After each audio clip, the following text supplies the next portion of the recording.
ॐ सहना भवतु सहनौ भुनक्तु सवीर्यं करवावहै तेजस्विनावधीतमस्तु मा विद्विषावहै। ॐ शांति शांति शांति। उपनिषद चिंतन श्रृंखला में आज हम मिले हैं। आज से हम कैनो उपनिषद की शुरुआत करेंगे। ईशावास्य उपनिषद के 18 मंत्र हमने पूर्ण उदाहरण से समझने की प्रयत्न किया है। वैसे तो उपनिषद विद्या श्रीमद् भगवद गीता में भी बहुत स्पष्ट होती है। ये कृष्णम वंदे जगत गुरुम, भगवान का जन्म दिवस अभी ही गया है। भगवान हमें बहुत समझ स्पष्ट करवाते हैं, इसीलिए उपनिषद का अध्ययन भी बहुत सरल रहता है श्रीमद् भगवद गीता में। मगर हमने भी ऐसे भगवान के बारे में कई समझन स्पष्ट करनी पड़ेगी, नहीं तो ऐसी हजारों साल से, करीबन 5000 साल से हम जन्माष्टमी मना रहे हैं।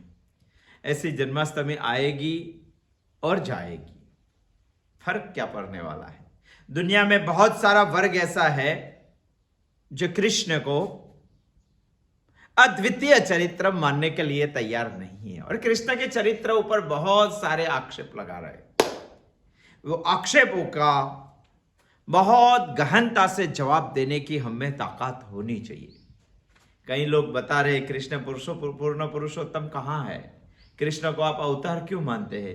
इन्होंने महाभारत के युद्ध में भीष्म पितामह को, द्रोणाचार्य को, कर्ण को, अश्वत्थामा को, जयद्रथ को बहुत अधर्म और अन्याय से मरवाया है।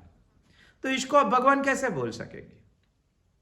समझना पड़ेगा। एक साहित्यकार ने बहुत अच्छा इनका जवाब दिया है व्यवहार से। उन्होंने जवाब दिया है कि कोई मुझे निमंत्रण देगा चाय नाश्ते के लिए और बताया कि सुबह में 8 बजे आ जाना। 8 बजे जाने के लिए मैंने उसको वचन दे दिया कि नहीं, मैं आ जाऊंगा 8 बजे।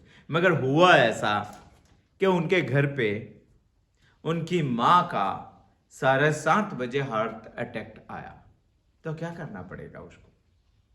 नाश्ता करने के लिए जाना पड़ेगा जिसको वचन दिया है उसको, और माँ को लेकर हॉस्पिटल जाना पड़ेगा। दुनिया का कोई भी इंसान बता सकता है कि इनको हॉस्पिटल ही जाना पड़ेगा। नाश्ता करने के लिए नहीं जाएगा तो चलेगा, अल्पाहार के लिए नहीं जाएगा तो चलेगा, हार्ट अटैक के लिए उसको जाना, क्योंकि उसकी मां बीमार है। बड़े सत्य के लिए छोटा सत्य छूट जाएगा तो चलेगा।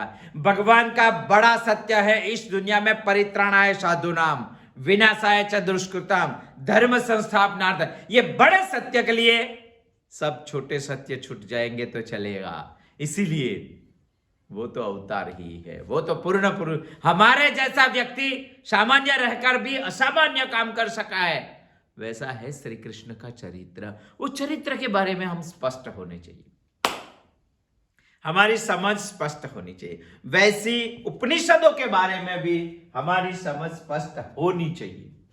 यदि नहीं हुई तो बहुत सारी गोंधड़ हमारे धर्म में हो सकती है। हमारी उपनिषद के बारे में समझ स्पष्ट होनी चाहिए।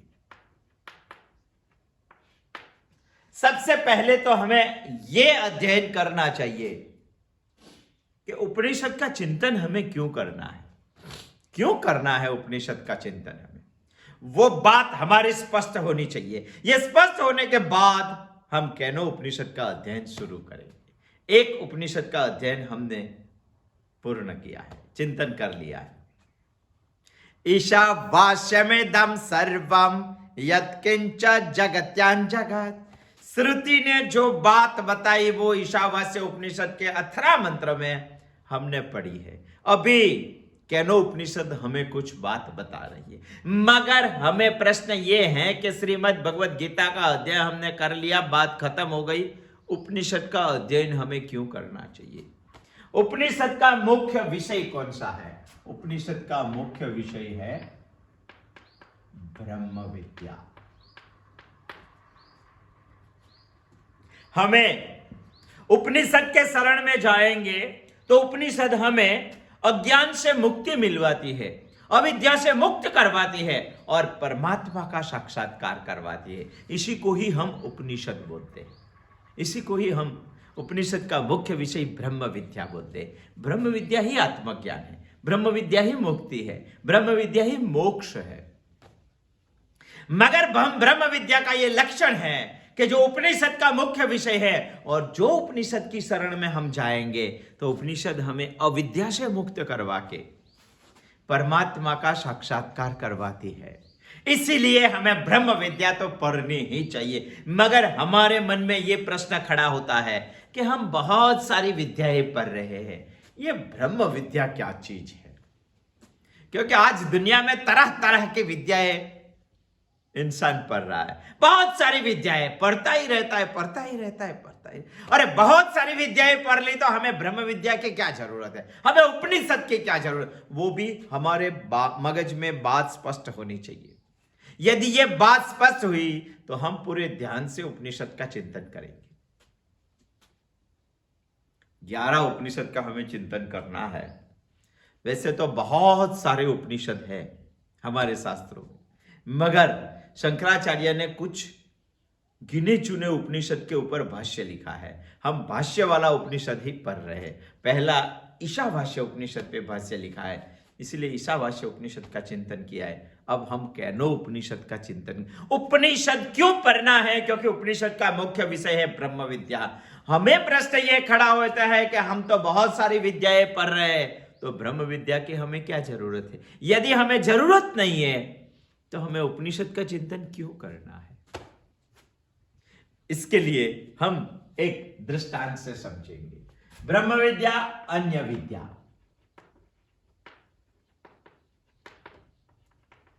बहुत सारी अन्य विद्याएं इंसान पढ़ रहा है, ब्रह्म विद्या की जरूरत नहीं लगती। हम एक दृष्टांत से समझेंगे। जैसे कि 2 बालक चैत्र महीने का ताप था, गर्मियों में खेल रहे थे, मगर खेलते वक्त उसको धूप नहीं लगती है, बहुत धूप होती। धूप में 2 बालक सुबह के 11 बजे घर के बरामदे में आंगन में खेल रहे थे, बहुत अच्छा खेल रहे थे। खेलते खेलते उन्होंने अपनी परछाई को देखा, क्योंकि धूप में परछाई तो होती ही है। अपनी परछाई को देखा, दोनों ने परछाई को देखा, दोनों ने परछाई को देखा और ऐसा सोचा कि ये काला वाला धब्बा मुझे पकड़ के रखता है। परछाई का काला वाला धब्बा। बहुत ध्यान से सुनना, हमें ब्रह्म विद्या क्यों पढ़ना है? हम अन्य विद्याएं तो बहुत सारी पढ़ रहे हैं, अन्य विद्याएं पढ़ रहे हैं, तो ब्रह्म विद्या क्यों पढ़ना? इसके लिए दृष्टांत हम समझ रहे हैं। 2 बालक धूप में आंगन में खेल रहे थे। धूप में सूर्य नारायण आकाश में तप्त हो रहे थे, तभी दोनों की परछाई जमीन पे पड़ रही। खेलते खेलते दोनों ने खुद की परछाई देख ली और खुद की परछाई देखकर उन्होंने ऐसा सोचा कि काला वाला धब्बा, परछाई का काला वाला धब्बा हमारा पीछा नहीं छोड़ता। उन्होंने बहुत कोशिश की पांव से छूटने की, मगर जहां पांव रखता है वहां परछाई आ ही जाती थी। उसके छोटे बच्चे थे, इतनी समझ नहीं थी उसमें कि परछाई तो होती, मगर उसको ऐसा लगा कि परछाई से पीछा छुड़वाना चाहिए। कोशिश बहुत की, प्रयत्न, दोनों ने प्रयत्न बहुत किया, मगर परछाई से पीछा नहीं छुड़वा पाए। दोनों रोने लगे। दोनों ने रोते रोते, बहुत परेशानी हुई, परछाई का पीछा नहीं छुड़वा पाए। खुद की मां को बुलवाया दोनों ने।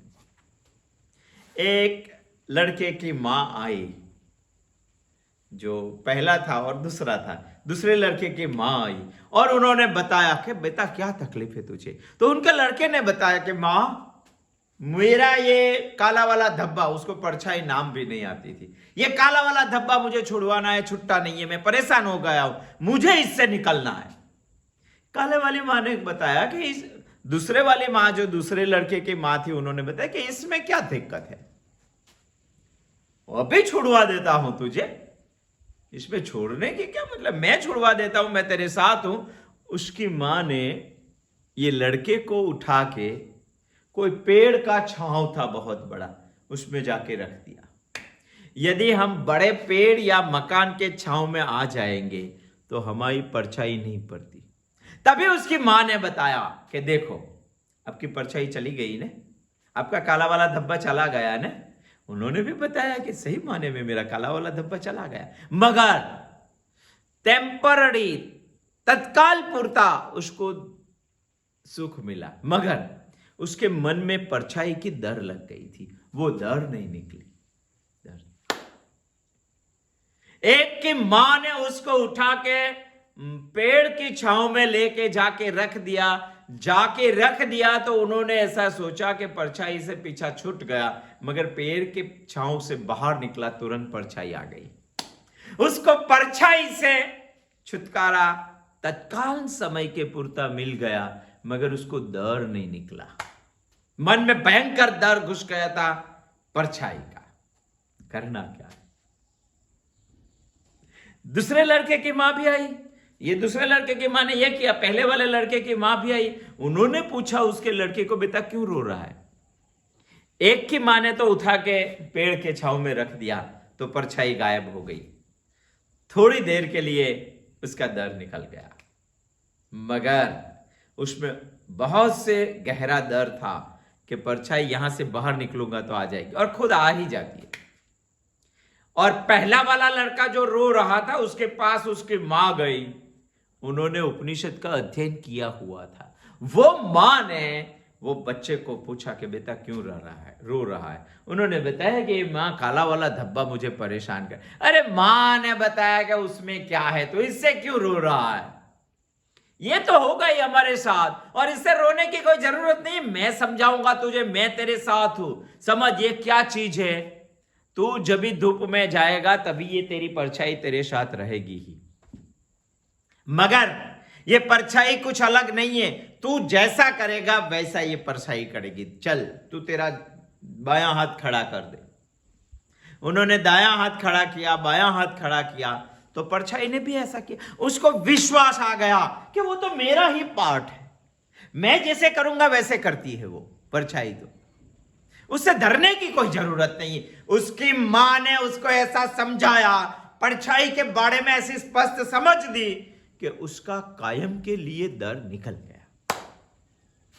एक को उठा के पेड़ के छांव में ले गई, टेम्पररी डर निकल गया। दूसरे को इतना समझाया कि धूप में भी परछाई होगी फिर भी उसको डर नहीं लगता है, निकल गया उसका डर।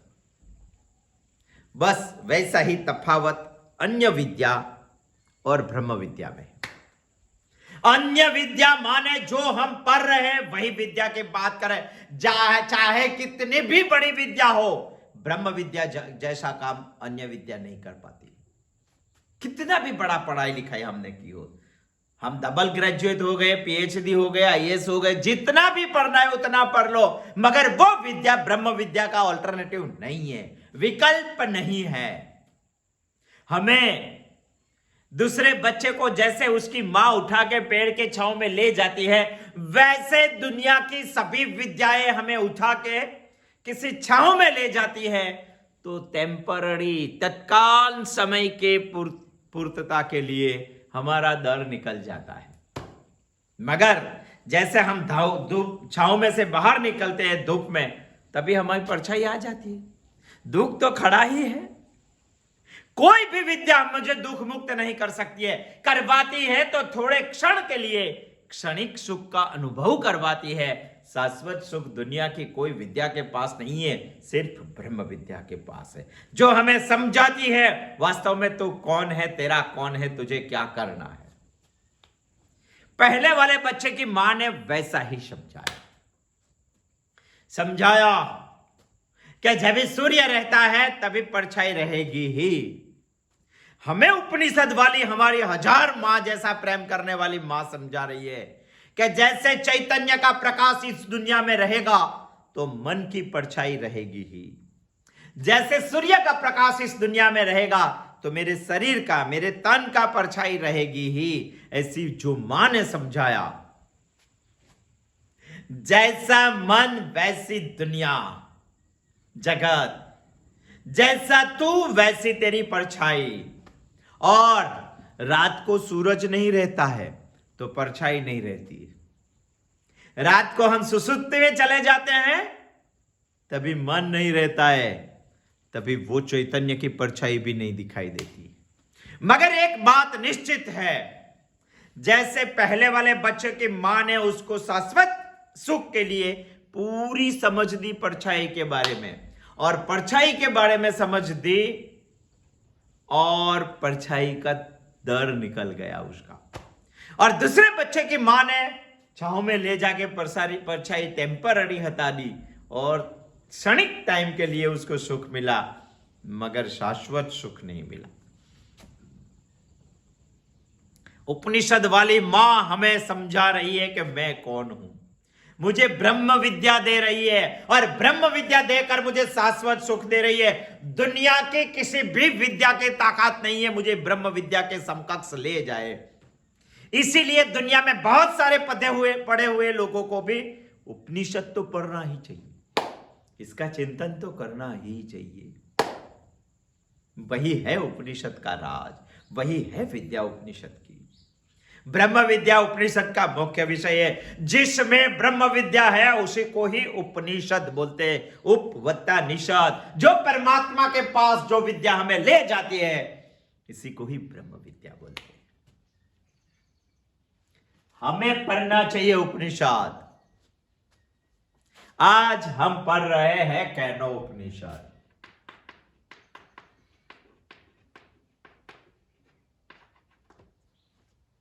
ये तो स्पष्ट हो गया, थोड़ा सा दृष्टांत लेके हमारा, क्या हमें उपनिषद क्यों पढ़ना चाहिए, क्योंकि उपनिषद का मुख्य विषय है ब्रह्म विद्या, आत्मज्ञान, जो अविद्या से मुक्त करवा के परमात्मा से हमें मिलवाती है। मगर हमें, दुनिया के सारे इंसानों को ये खौफ है कि हम तो बहुत सारी विद्या प्राप्त कर लिए, ब्रह्म विद्या की क्या जरूरत है। मगर बहुत सारी विद्याएं ब्रह्म विद्या के अलावा जितनी भी होती है, वो तुझे परछाई की दर है, उठा के पैर के नीचे ले जाती है। क्षणिक टाइम के लिए तेरा दर निकल जाता है, मगर गहरा हुआ दर निकालती नहीं। मगर ब्रह्म विद्या ऐसा मुझे समझाती है कि शाश्वत काल तक मुझे सुख देती है, दुख से मुझे मुक्त करवाती है। इसीलिए मुझे ब्रह्म विद्या पढ़नी है, अन्य विद्या से बहुत अलग है। मुझे लगता है उपनिषद की ही एक स्कूल होनी चाहिए। पढ़ता कहां है कोई? ऋषि मुनियों के तपोवन में उपनिषद और श्रीमद् भगवत गीता का अध्ययन होता था, वो अभी स्कूलों में कहां हो रहा है? हम अन्य सारी विद्याएं पढ़ रहे हैं, मगर सुनना है तो जितनी भी सारी विद्याएं हैं वो तुझे क्षणिक सुख देखी, शाश्वत सुख के लिए तो तुझे ब्रह्म विद्या पढ़नी पड़ेगी। एक ऐसा तपोवन होना चाहिए जहां उपनिषद की पढ़ाई होती हो। हमारा ये चलता फिरता तपोवन ही है जो हम अध्ययन कर रहे हैं। जैसे हमने ईशावास्य उपनिषद का अध्ययन किया, आज से हम कैनो उपनिषद का अध्ययन शुरू करेंगे। दूसरे, हर एक उपनिषद वेद का एक भाग है। वेद के दो भाग है, एक है कर्म कांड, दूसरा है ज्ञान कांड। और ज्ञान कांड में ही सब उपनिषद आए हुए हैं। बहुत सारे उपनिषद है। वेद के अंत भाग में ज्ञान कांड आया हुआ है, वही ज्ञान कांड में उपनिषद भी आया हुआ है। कई बार उपनिषदों की विद्या को वेदांत भी बोलते हैं, क्योंकि वेद के अंत भाग में वो आया हुआ है। और वेद का अंतिम सिद्धांत वो हमें बता रही है, इसीलिए कई बार उसको वेदांत भी बोला जाता है हर एक उपनिषद को। तो वैसे हमें सोचना चाहिए कि ईशावास्य उपनिषद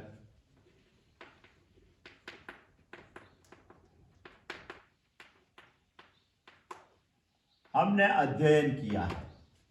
ईशावास्य उपनिषद शुक्ल यजुर्वेद के काण्व शाखा का है।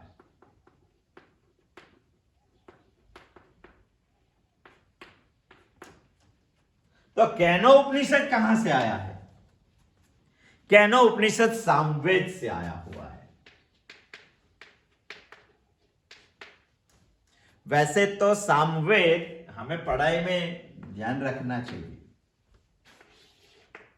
आज हम थोड़ी कैनो उपनिषद की प्राथमिक माहिती ले लेते हैं। बाद में कैनो उपनिषद का अध्ययन शुरू करते हैं। सामवेद में आया हुआ है और सामवेद बहुत बड़ा वेद है, वो गान प्रधान वेद है। सामवेद जिसको गाया जा सकता है, मगर उसके अंत भाग में तत्वज्ञान भी बहुत खूब बढ़ा हुआ है। वही तत्वज्ञान में कैनो उपनिषद आया हुआ है। वैसे तो सामवेद का बहुत महत्व है, क्योंकि श्रीमद् भगवद गीता में विभूति योग में भगवान ने वेदों में कौन सी विभूति है वो बताया है। वेदानाम साम वेदोस्मि, ऐसा महत्व है इसका।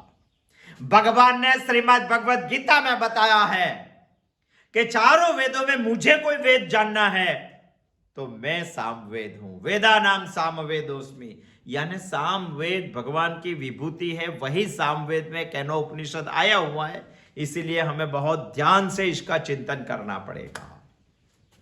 वैसे तो बहुत बड़ा है सामवेद। सामवेद की करीबन 1000 शाखाएं थी। इसमें से आज हमारे पास सिर्फ एक ही शाखा है। आप सोचेंगे 999 शाखा कहां गई, तो हमने अध्ययन नहीं किया तो चली गई, ले गए सब लोग। एक ही शाखा आज हमारे पास उपलब्ध है सामवेद की।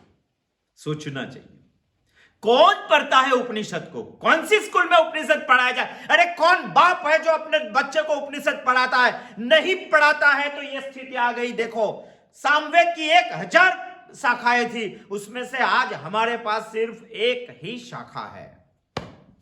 एक ही शाखा है, दूसरी शाखा हमारे पास नहीं है। दूसरा वेद खड़े करने जैसा ऋषि हमारे पास आज कहां है?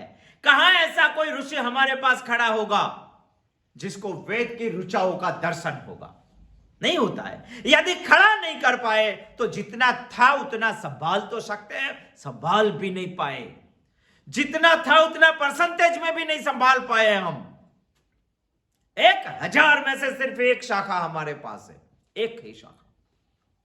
सोचो, 1000 शाखा सामवेद की हमारे पास होती तो क्या होता है? संभालने की दृष्टि ही नहीं है, क्योंकि दुनिया की सारे इंसानों को और विद्या पढ़नी है, ब्रह्म विद्या नहीं पढ़नी है। जो ब्रह्म विद्या जानने से और कुछ जानने का बाकी नहीं रहता है, सब कुछ जान लेता है आज इंसान, मगर इसको ब्रह्म विद्या नहीं पढ़नी है। इसको तो पैसा कमाने का पढ़ना है। कंचन मूल्यवादी बन गया है। इसको कंचन मूल्यवादी बोलेंगे तो गलत लगता है, इसको हिरण्यकश्यप बोलेंगे तो गलत लगता है, इसको रावण बोलेंगे तो गलत लगता है, इसको हिरण्यधनु बोलेंगे तो गलत लगता है, मगर रास्ता तो वही है उसका। इसीलिए हर एक इंसान को सोचना चाहिए कि जो हमारे पास खजाना था, इसलिए बार बार हम बता रहे हैं कि हम लोग वैसे धनवान पिता के बिल्कुल गरीब लड़के हैं। सोचते ही नहीं है, सोचते ही नहीं। सोचना चाहिए। एक ही शाखा हमारे पास है, वही शाखा का नाम है तवलकर।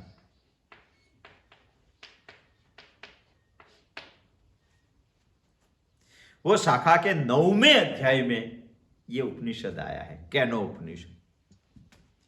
कैनो उपनिषद तवलकर से पहले तो ये उपनिषद का नाम था तवलकरो उपनिषद, मगर यह उपनिषद का पहला मंत्र का पहला शब्द है केन।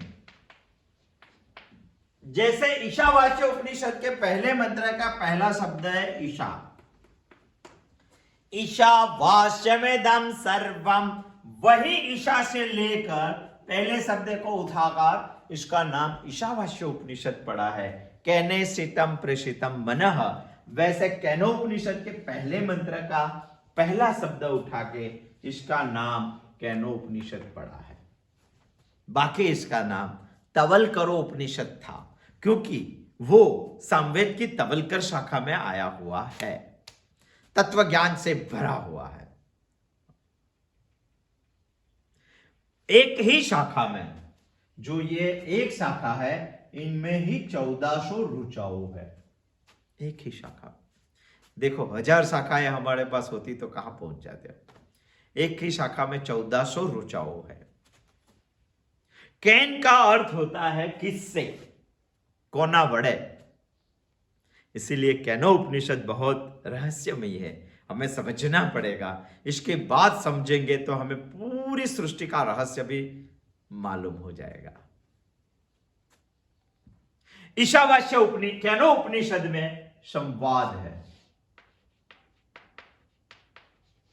ये इसकी विशिष्टता है। ईशावास्य उपनिषद में संवाद नहीं है, ईशावास्य उपनिषद में घोषणा है, श्रुति की घोषणा है, डायरेक्ट, उसमें संवाद नहीं है। ईशावास्यमिदं सर्वं यत्किंच जगत्यां जगत् कुर्वन्नेवेह कर्माणि जिजीविषेत् सतं क्षमा।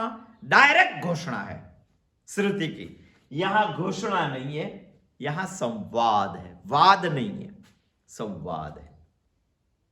कैनोपनिषद का संवाद गुरु शिष्य में है।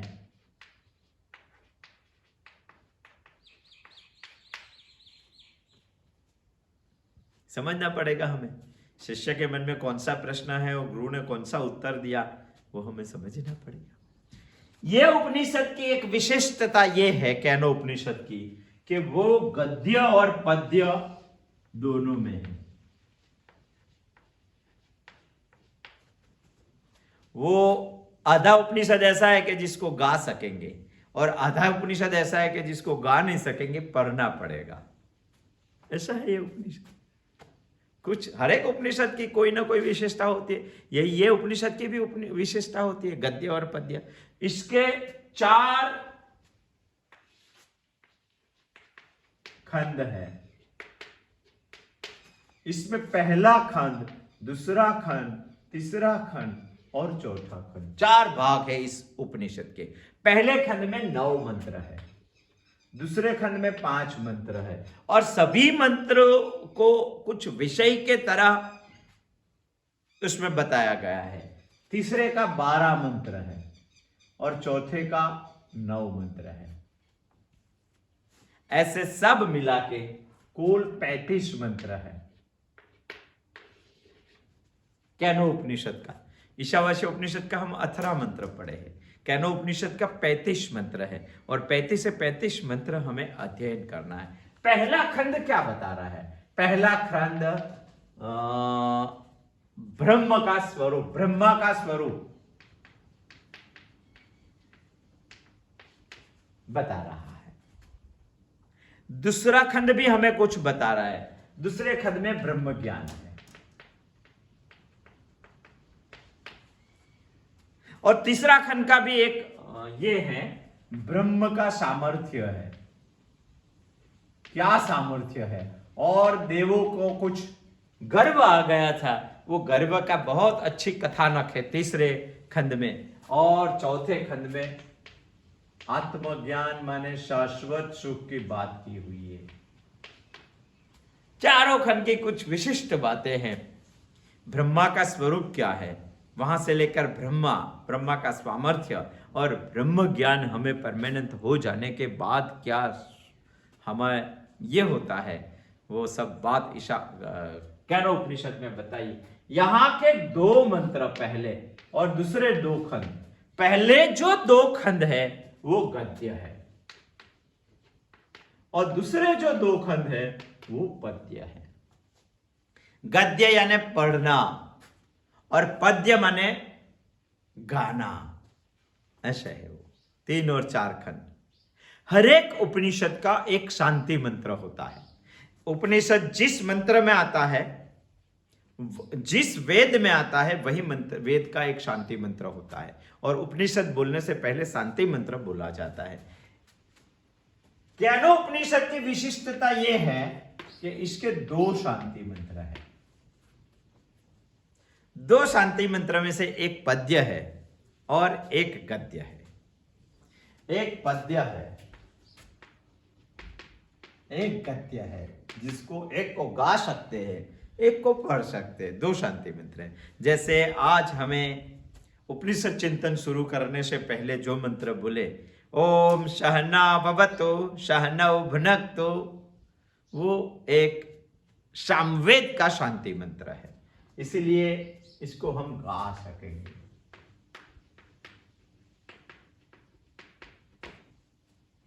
और दूसरा भी एक शांति मंत्र है, उनका भी हम अध्ययन करेंगे। हम पहले ये शांति मंत्र का थोड़ा बहुत देख सकेंगे। वैसे तो बहुत सारे लोगों को ये शांति मंत्र के बारे में मालूम है, फिर भी शॉर्ट में आज हम ये शांति मंत्र के बारे में देख सकेंगे। जिस वेद में उपनिषद होता है वही वेद का शांति मंत्र चलता है। जहां तक हम ज्ञानोपनिषद का अध्ययन करेंगे वहां तक शांति मंत्र ओम सहनावतु उपनिषद का चिंतन शुरू करने से पहले हम बोलेंगे। उपनिषद की प्रथा ही है शुरुआत करने से पहले शांति मंत्र बोलना चाहिए, क्योंकि शांति मंत्र बहुत पावनकारी होता है। शांति मंत्र संयोजनात्मक सोच वाला होता है। शांति मंत्र से भावना खड़ी होती है, वही भावना से एक एटमॉस्फेयर खड़ा हो जाता है और वही वातावरण से शुद्धता आ जाती है, जिससे चिंतन की सफर के साहस को शांत और सरल तरह से हम कर सके। चिंतन की सफर का जो साहस है और शांत और सरल तरह से करना है, तो शांति मंत्र की नितांत जरूरियात है। हमारा शांति मंत्र बता रहा है ओम सहनावतु।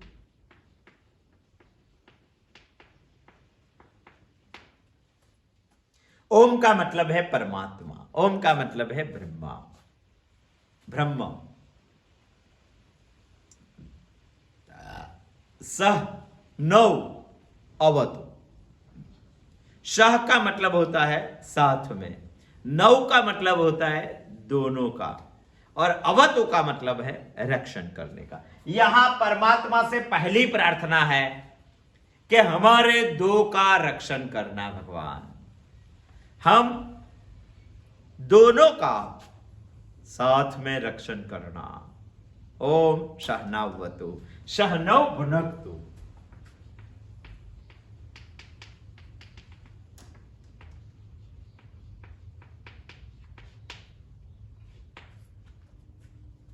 हमारे भुनक्तु का मतलब होता है पालन करना या रक्षण करना।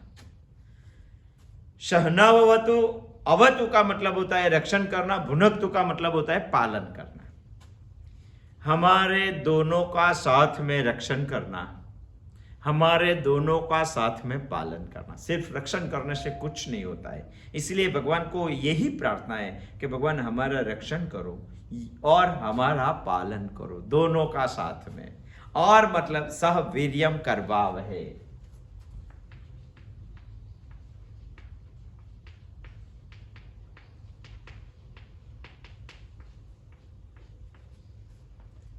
हमें दोनों को साथ में काम करने की शक्ति दे, बल दो। भगवान को ऐसी प्रार्थना है।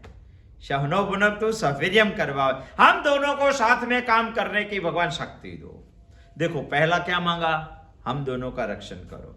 दूसरा क्या मांगा, सिर्फ रक्षण नहीं चलेगा, हमारा पालन भी करना है। सिर्फ हमें इतना ही नहीं चाहिए, हम दोनों साथ में काम कर सके ऐसा बल चाहिए। तेजस्विना वधितमस्तु, वो भी एक सोचने जैसी बात है। वधितमस्तु, अवधित। अवधित का मतलब होता है हमारा शिक्षण। हमें ऐसा सीखना है, हमने जो पढ़ा है, हमने जो सीखा है, हमने जो शिक्षण पाया है, हमारे दोनों की तेजस्विता बढ़नी चाहिए।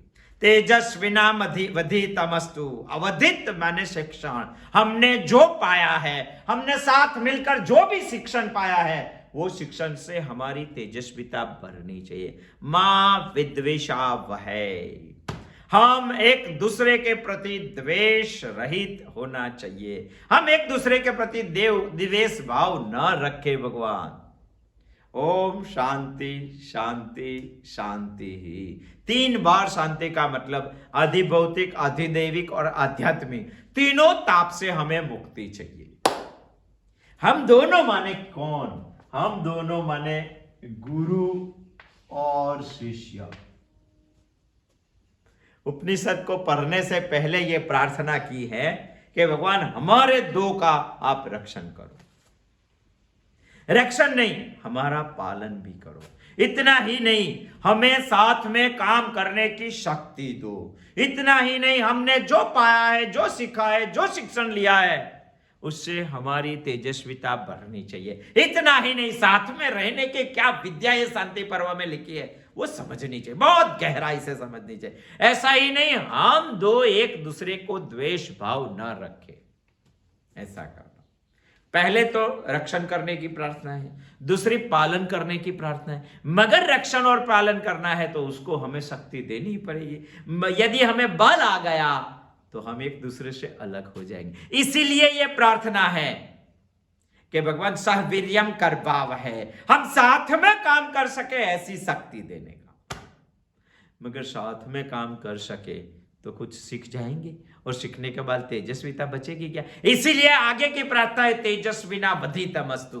हमने जो सीखा है भगवान, उससे हमारी तेजस्विता बढ़नी चाहिए। मगर जब तेजस्विता बढ़ती है तो त्वेजो द्वेष भी बढ़ जाता है, दूसरे वाले का द्वेष बहुत बढ़ जाता है। तो चौथी एक प्रार्थना है, मां विद्वेषावहै।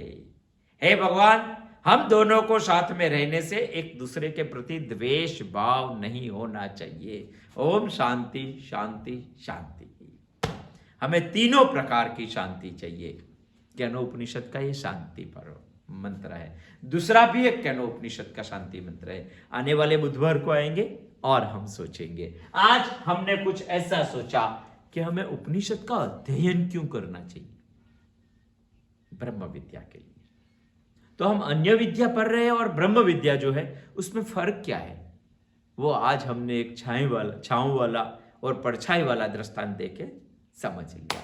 बाद में हम केनोपनिषद की थोड़ी बहुत प्राथमिक माहिती ले ली, और उपनिषद शुरू करने से पहले उसके शांति मंत्र से शुरुआत होती है। केनोपनिषद के 2 शांति मंत्र है, उसमें ओम शहनावतु का थोड़ा अर्थ हमने ले लिया। दूसरा भी एक शांति मंत्र है केनोपनिषद का जो गद्य में है, आने वाले बुधवार को आएंगे, इसके बारे में हम सोचेंगे। अस्तु, जय श्री कृष्ण।